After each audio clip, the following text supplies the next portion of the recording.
everyone, and welcome to my live stream. Today, we're going to be talking about building your author website. Listen, if you're an author looking to establish a strong online presence, you are in the right place. Today, we'll cover the essential steps to get your author website up and running. Whether you're just starting out or you're looking to revamp your existing site, this session is packed with valuable insights and actionable steps. Let's go ahead and get started. Miss Winn checking in. That's me, Miss Winn. Okay, here's an overview of some of the topics I will be covering tonight. If you are catching this on the replay and you want to skip to a certain section, I will be sure to include the timestamps in the description. Okay, first, let's talk about why having an author website is crucial for your success. I don't care what anybody says about anything else that they might suggest, a book funnel, yada, yada, yada. No, having an author website is so important. Here are 5 reasons why you should have an author website. An author website really is your online hub. It showcases your work. It's where you can share your story and connect with your reader. It's a place where you can control your narrative and build a community around your brand.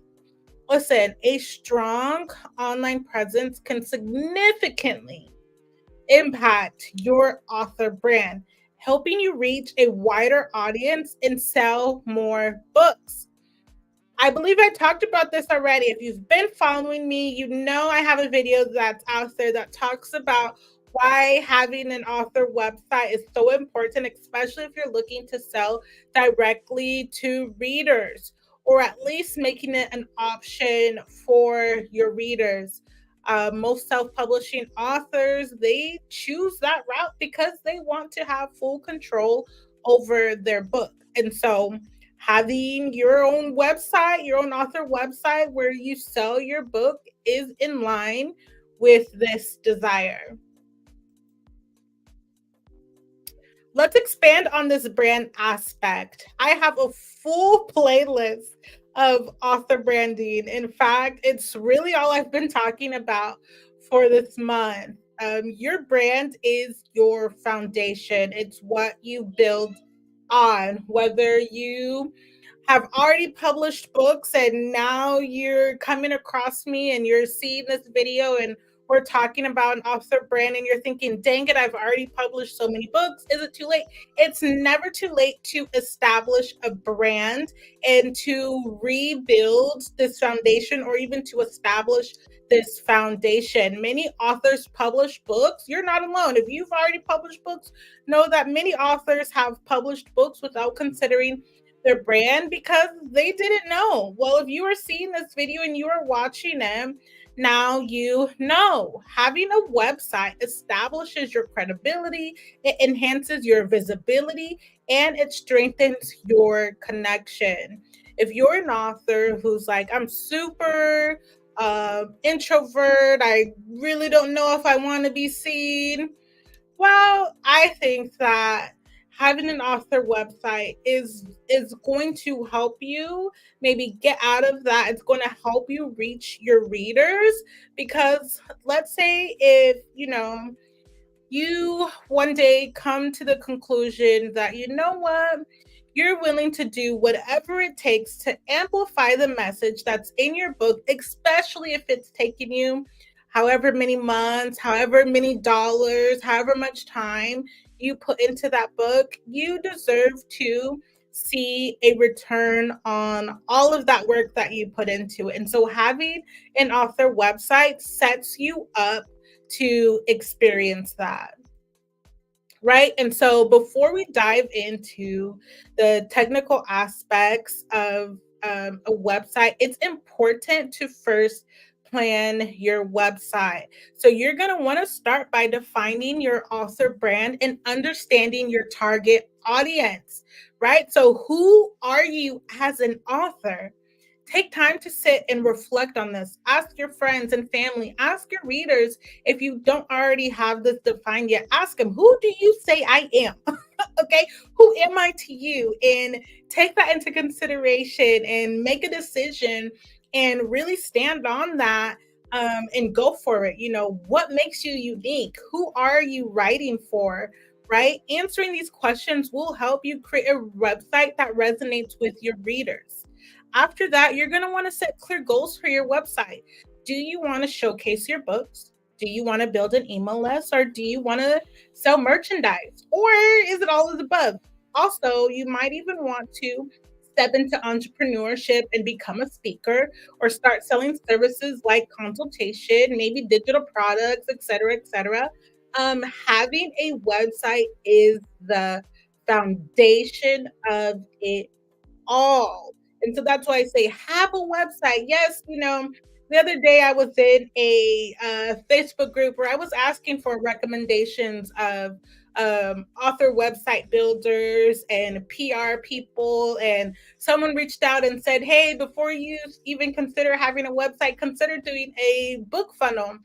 And I'm sorry. I've had a website for years and years and years, and you could call me old school. I love my website. My website is the reason why I've had many wonderful speaking engagement opportunities. Having a website, you can connect it to Pinterest, and Pinterest will bring more people to your website and things like that. It's just so important. I can't say it enough. Having a website is so important. Again, it's your hub, it's where people find more information about you. Okay, and so let's talk about some of these technical things. Let's talk about choosing a domain name and a hosting platform. So, here are just some three things to keep in mind when choosing a domain name. One, it should be memorable. Two, it should be easy to spell. And three, it should reflect your brand. Consider using a variation of your name or a variation of your book title. Once you have your domain name, select a reliable hosting service. So my domain is Miss Winn, misswin.com. I also own Winn Publications, so winnpublications.com. And that will always stay with me no matter what the title of the book is that I put out.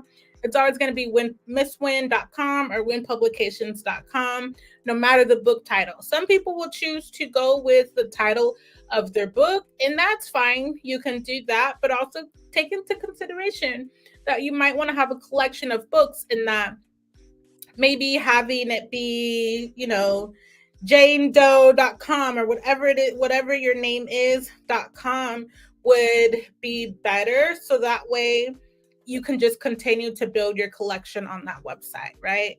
So when selecting a host service, it's going to be important that you look for a host that offers good customer service, that has uptime guarantees, and is easy to set up.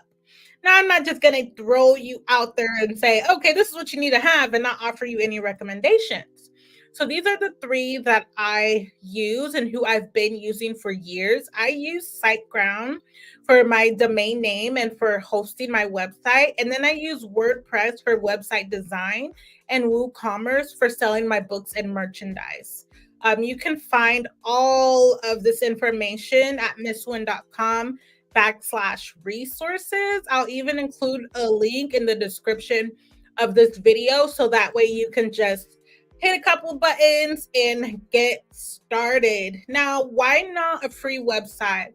Well, again, it all depends on your brand. If on your brand, one, and obviously on your finances. If you absolutely have to go with a free option for now, do that. But if you can set aside some money every month to pay for website hosting and pay for some of these things, it's actually going to benefit you and work in your favor.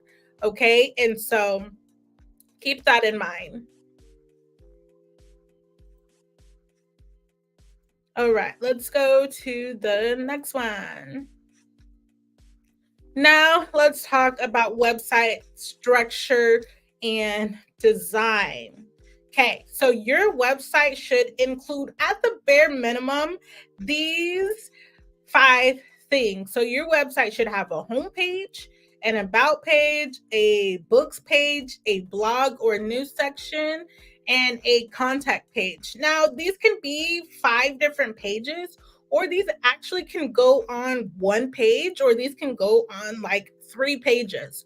You're creative, so make the decision. Trust yourself. And also consider your brand, and also consider your readers. And maybe if you're just starting out and you don't have a whole lot of money and you don't have a whole lot of technical skills, having a one-page website with WordPress or any of these other platforms, Wix, Shopify, whatever other platform that it is that you're using, is going to be key. As long as you have these things on there to get started, you are going to set yourself up for success.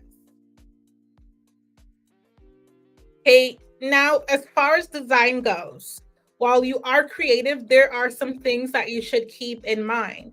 Choose a color, choose a color scheme, as well as typography and imagery that aligns with your brand. Make sure your website is also visually appealing and easy to navigate. Do some research. Look at some of the other author websites for ideas, especially other authors in your genre. For me, I have my brand is very well defined. I have my color scheme. Of course, it's gonna be this different shades of green that I love. And so that's what I've been doing. You'll see, my branding show up across social media, on my website, wherever you find me, you will see my brand in everything that I do. Speaking of that, let's talk about content creation when it comes to your website as well as about your brand. Okay, so you are going to want to keep in mind that content is key. Whether you want to be on social media, let's say you don't really want to be on these different social media platforms. Well, in the minimum, you are going to want to have your website, and maybe you're going to want to have a blog for your website. At least you're going to want to make sure that you are telling your story. Okay. In the past, I have made a video where I talked about how to write an author bio. Okay. So revisit that video. Maybe I'll link it in the descriptions below as well. So that way you can check it out. And use that to tell your story. Use that to get connected and start talking to readers. After that, you're going to want to up update your blog and your news content pretty often. You maybe want to share some writing tips with other authors, some behind the scenes, some project updates. You might even want to use your blog to keep your writing skills fresh, right? In order to avoid writer's block, updating your blog frequently and sharing that on Pinterest, sharing that on Facebook, sharing that on your social media platforms is going to be helpful as well. Okay. Now let's talk about some of these SEO basics. So you're going to want to start with keyword research tailored for authors. Use tools like Google Keyword Planner to find keywords related to your books and genre. After you've done your keyword research, once you have your keywords down, you're going to want to incorporate them into your website's meta tags, as well as your headings and your content, right? What do you want to be known for? And use that in your website. Also, make sure your website is mobile friendly. Many people are on their devices. Many people are on these little devices here. And that's how they come across you. So make sure it's website friendly, as because this is also important when it comes to ranking factors for search engines. After you've done all that, then you're going to want to prepare to launch your website. So before you launch your website, test your website on different devices, check out different browsers, and make sure all of your links are working. There's nothing worse than having a reader come to your website, click on a link, and it leads them nowhere. Also, do some copy editing when you are putting content on your website. That is something that I'm so grateful for my audience. They will say, "Hey, Miss Winn, I found a misspelling," and it's like, I'm only human. Let me go back and update this. And so definitely take your time, check your copy, do some editing, even for your website. Look at all of those things, especially if you are just barely starting. Absolutely check on those things. And then once you're ready to launch your website, you're going to want to promote your new website on social media.